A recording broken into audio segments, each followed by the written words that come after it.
കണ്ട നേരം നെഞ്ചിൽ ചേർക്കുവാൻ തോന്നി, നൂറു മോഹമെല്ലാം കാതിൽ ചൊല്ലുവാൻ തോന്നി.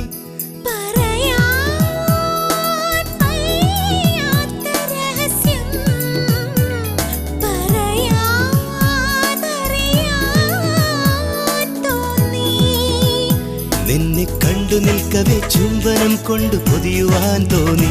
നിന്നിൽ ചേർന്നു നിന്നെന്റെ നിത്യരാഗങ്ങൾ പങ്കുവയ്ക്കുവാൻ തോന്നി. ഒരു പൂ മാത്രം ചോദിച്ചു ഒരു പൂക്കാലം നീ തന്നു, കരളിൽ തഴുകും പ്രണയ കനവായി നീ ദേവി. ഒരു മൊഴി കേൾക്കാൻ കാതോർത്തു പാട്ടിൻ പാൽക്കടൽ.